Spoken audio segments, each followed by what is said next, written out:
Hello friends, welcome you all on my YouTube channel once again. So today we are going to learn something more about English literature. Friends, before that, these are some of the thumbnails that the videos I have created for you for the English literature, and these videos can be very helpful for the UGC NET exam as well as SET exams as well as the TGT, PGT and PhD entrance tests. So you can watch my videos, you can subscribe to my channel, and you can also have some of the important study material from my blog. So let's begin today's video first of all. So friends, first of all, Thomas More, the very well-known writer of his time, and his work Utopia is there. Utopia was translated into English in 1551. It is the correct answer. 1551 it was translated, and this particular work is written by Thomas More.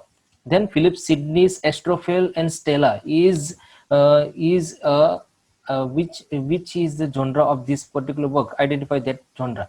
So Astrophel and Stella is actually in fact a historical romance. Okay, so historical romance is the right answer here. Philip Sidney's Astrophel and Stella is a historical romance. Then, how many pilgrims are mentioned in Chaucer's The Canterbury Tales? So here, friends, we have to identify the right answer. Chaucer's Canterbury Tales has many pilgrims. Okay, and these pilgrims are described by Chaucer in this particular work, and the right answer here is 29. 29 pilgrims are there in Canterbury Tales.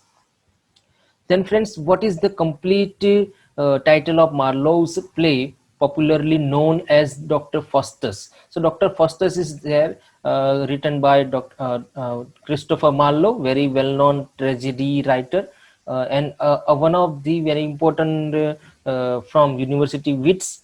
So Marlowe here with his Dr. Faustus. So we have to identify the complete title of Marlowe's Dr. Faustus. So it is D. D is the right answer. The tragical history of Dr. Faustus. Okay. So tragical history will be the right term here for this particular title, Dr. Faustus. Other will not be there. Other will not come there. Okay, friends. So the tragical history of Dr. Faustus. Then, which of the following arrangements is in the correct chronological order? So here, friends, once again the question from chronological order. So identify the right one, and these plays are written by William Shakespeare. So all these plays are associated with William Shakespeare, and we have to identify the right answer here, friends. The correct chronological order, and it is A. A is the right one because Hamlet was written first, then after Othello was written, then Lear and Macbeth. So Hamlet, Othello, Lear and Macbeth is the correct chronological order here. Then Milton's final work is, which is the final work by Milton? So the right answer is Samson Agonists. So Samson Agonists is the final work, the last work by Milton. Okay, from these particular options. Then Webster's White Devil is associated with which one? To whom it was associated? So it was associated with Victoria. Victoria is the person which with whom this White Devil, a work by Webster, it is associated.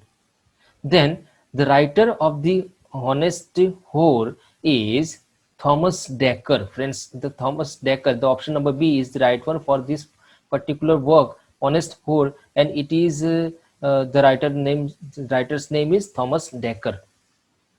Then the Restoration comedy is known as the Restoration comedy, very well known comedy of Restoration age, and it is known as the comedy of manners because the comedies related to manners were written at that time in during that particular period. So Restoration comedy is also known as comedy of manners. Then friends, in Absalom and Achitophel, Achitophel stands for whom? So Achitophel stands for the Earl of Shaftesbury. The Earl of Shaftesbury he is the person to which this particular term achitophel stands for. Then the word sense for the 18th century English scholars meant the word sense for 18th century English scholars. So it is meant uh, for the option number D, an ability to tell true from false. So friends, the word sense for the 18th century English scholars meant an ability to tell true from false. Then the objective of the spectator was, what was the objective of the spectator? It was to educate. Friends, the spectator was the periodical, okay, and it is very well known periodical, and it began in the beginning of 18th century. So spectators objective, the purpose of publishing that particular journal, the periodical, is to educate the people. Then Uncle Toby is a character in Tristram Shandy. Tristram Shandy is the right one option here for this particular character, Uncle Toby. It is a character appearing in Tristram Shandy.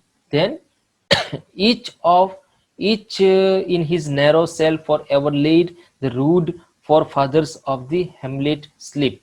These lines are taken from, so friends, here the lines are given and these lines are taken from which of the following poems. So the poem is here, option number C, it is the right one. Elegy written in a country churchyard.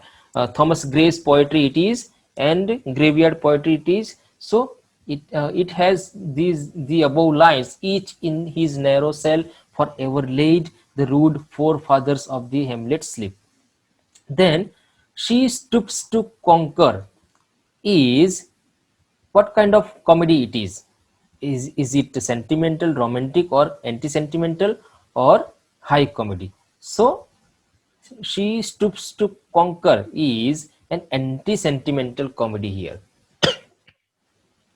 Then heard melodies are sweet, but those unheard are sweeter. So very famous statement it is, and these lines are written by John Keats. So John Keats is the option number A is the right one. Keats has written these lines: heard melodies are sweet, but those unheard are sweeter than the heard. Then, friends, Biographia Literaria, very famous work by Coleridge, and it was published in 1800. 1800 is the right option here, friends, in which this particular work, Biographia Literaria, was published by Samuel Taylor Coleridge.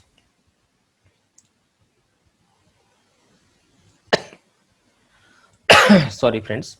Then there is once again a new line, and lines are here. O rose, thou art sick, the invisible worm that flies in the night, in the howling storm.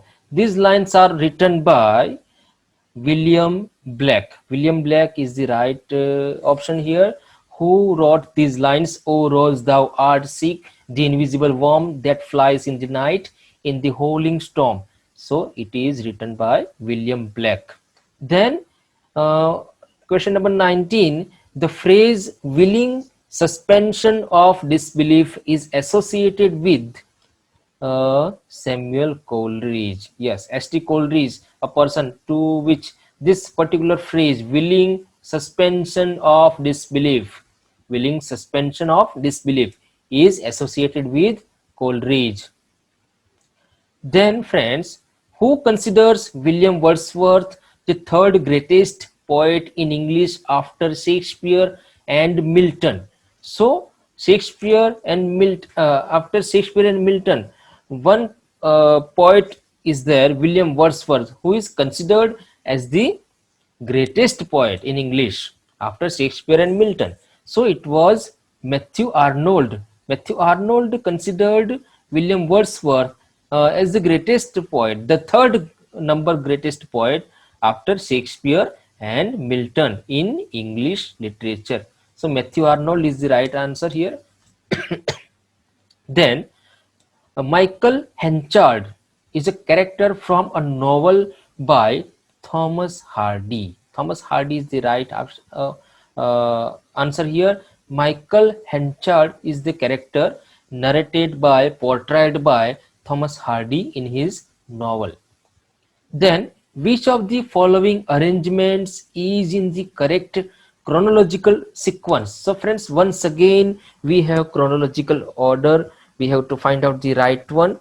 Okay, so all these are novels, and the novels written by Charles Dickens. Okay, so we have to find it out the right chronological sequence, which novel was written first and which was written after that. So option number D here is right one.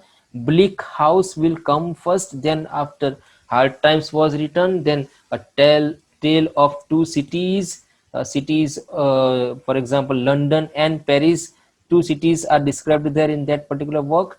A Tale of Two Cities and Great Expectations. So these are the four different novels by Charles Dickens, and the correct order as per history is Bleak House, Hard Times, A Tale of Two Cities, and Great Expectations. Then Maggie Tulliver. Maggie Tulliver is a character in The Meal on the Floss. The Meal on the Floss is a novel in which this particular character appears, Maggie Tulliver. Then once again a new poem here with some lines. So for the world which seems to lie before us like a land of dreams, so various, so beautiful, so new, hath really neither joy nor love nor light nor attitude nor peace nor help for pain. So these lines are written by Matthew Arnold. Friends, Matthew Arnold has written these famous lines, very lovely lines are these in poetry. So Matthew Arnold is the person who wrote this. Then the subjection of women was written by, so there is one work, this subjection of women was written by here J.S. Mill. J.S. Mill is the person who wrote this particular work, the subjection of women. Then Mr. Kurds, he did. These words are spoken in the work Heart of Darkness. Mr. Kurds or Mr. Kurds, we can say, he did. These words are spoken in Heart of Darkness. And Kurds is also a character in this particular novel, Heart of Darkness. Then the Marble Caves in a Passage to India, Eco. So here friends, very interesting question is asked. The Marble Caves, the caves name here is Marble, and Marble Caves in a Passage to India, Eco. It has one type of echo, and this echo is option number C is right here. Bound. Bound is the echo in the Marble Caves in Passage to India. Then Tyresia appears in, so a character here once again, Tyresia appears in The Wasteland. The Wasteland by T.S. Eliot, and also collaborated by Ezra Pound there with T.S. Eliot. So Wasteland has one character, Tyresia. Then Point Counterpoint is a discussion novel, friends. A discussion novel, the right option is D here. Then which of the following novels does not use the technique of the stream of consciousness? So friends, here we have four options, and in these four options one novel is there which does not have this technique, stream of consciousness. So that novel is Sons and Lovers by D.H. Lawrence. Here in this novel, this particular technique is not used. Okay, other novels we can find such technique, stream of consciousness, the lighthouse is there, the waves or the Ulysses. So in these novels we can find this technique, stream of consciousness, but in Sons and Lovers it is written differently by D.S. Lawrence, and it is not having that particular technique. Then Waiting for Godot was published. So a very famous novel by Samuel Beckett, Waiting for Godot, and it was published in 1955, in the year 1955. Then Harold Pinter is associated with Harold Pinter is associated with the theater of the absurd. Theater of absurd. And to this particular thing, Harold Pinter, the novelist, the great writer of his time, is associated with the theater of the absurd. Absurd plays and absurd works he was writing at that time. Then Lord of the Flies is a fable. Lord of the Flies is a work, and it is in fact a fable. Then Now and Then a Smell of Grass displays the reek of buttoned carriage cloth until the next town, new and nondescript. These lines are taken from which of the following works? So these lines are taken from the Whitsun Weddings. Whitsun Weddings. It is the right option, friends. The Whitsun Weddings is the particular work from which the above lines are taken. Then David Lodge is a dash novelist. So we have to identify the right option here. Which kind of novelist David Lodge was? So David Lodge was actually a postmodernist novelist. He is a postmodernist novelist. So option number B is correct here. Then in Walden, Thoreau criticizes.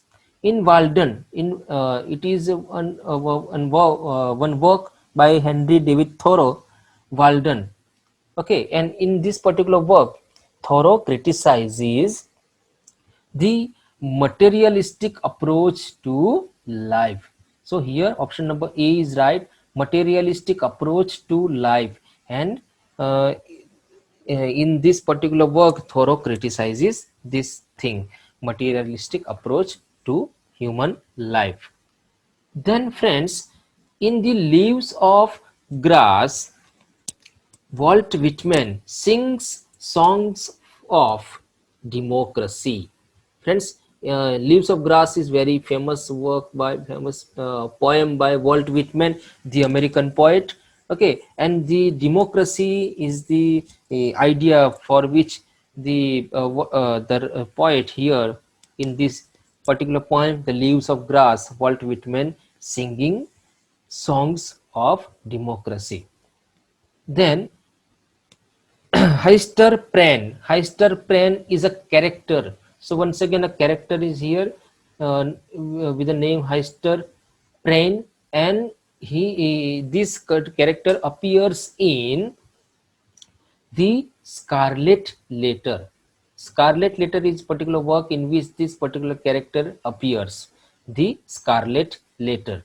Then The Fall of the House of Usher is by here once again a work, a literary work, and we have to identify the writer. So The Fall of the House of Usher is written by Edgar Allan Poe. Edgar Allan Poe is the American writer, and he has written this particular work, The Fall of the House of Usher. Then Disgrace is written by Disgrace, very famous and award-winning work by J.M. Coetzee. J.M. Coetzee has written this particular work, Disgrace. Then Plato wanted to judge poetry from the tool of truth. From the tool of truth. So Plato here wanted to judge the poetry, the poetic works from the tool of truth. So truth is the right option here. Then friends, The function of tragedy, according to Aristotle, is to offer tragic pleasure. Okay, nothing else but tragic pleasure, a pleasure with some tragedy. So tragic pleasure is the important thing that the function of tragedy should follow according to Aristotle. Then the poet is a man speaking to man. Who wrote this? So very famous statement it is. The poet is a man speaking to man. So here friends, this particular line is written by William Wordsworth. William Wordsworth has stated this, that the poet is a man speaking to man.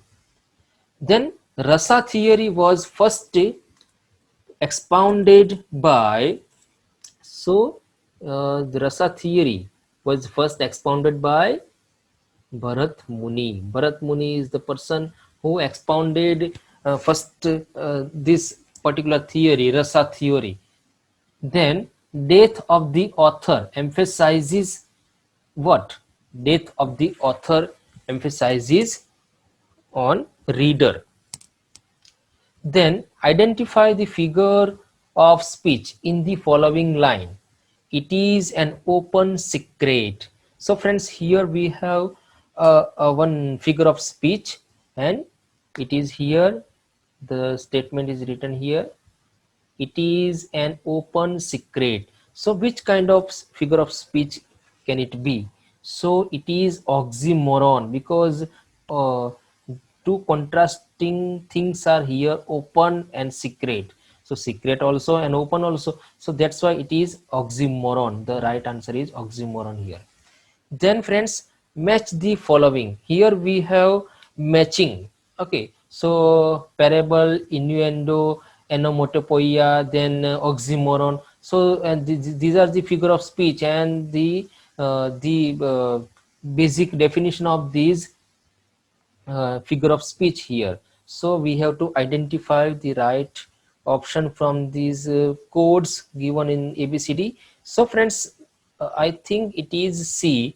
C is the right one, because A, for A it is the fourth one is right. Parable, for parable it is fourth one, because figure based on similarity, that's why it is parable. Okay, figures based on similarity. And then friends, for B, innuendo, it is 3, figure based on indirectness. Figure based on indirectness. Then onomatopoeia, it is regarding the figure based on sound. Figure based on sound. So friends, that is then oxymoron. Oxymoron, figure based on difference. So two different words will be there in the sentence for this particular figure of speech, oxymoron. So option number C is the right answer friends.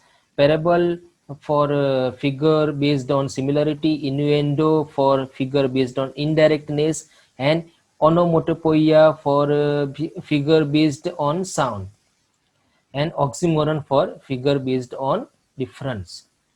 Then identify the figure of speech here. Here once again a sentence is there.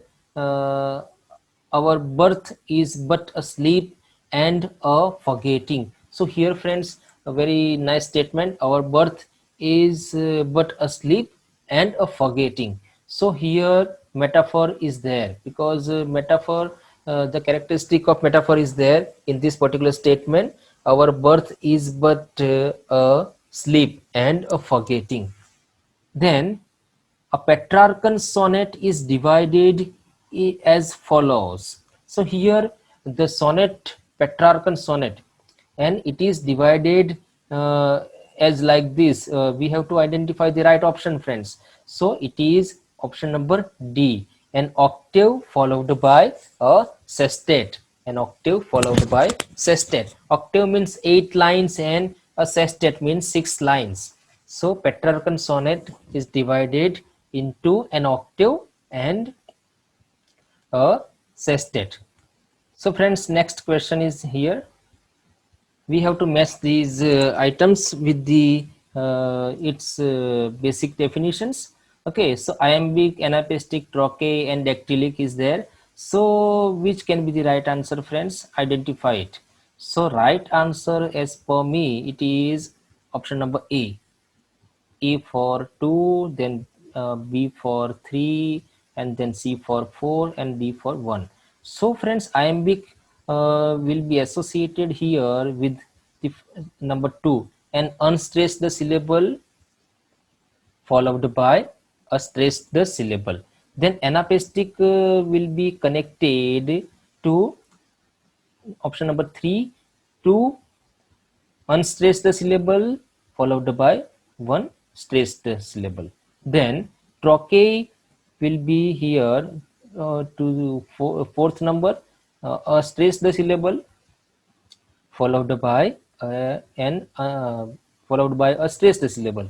So here, then option dactylic will be associated to option number the A, 1, a stress the syllable followed by 2 unstress the syllable. So friends, this is the right answer for this particular question.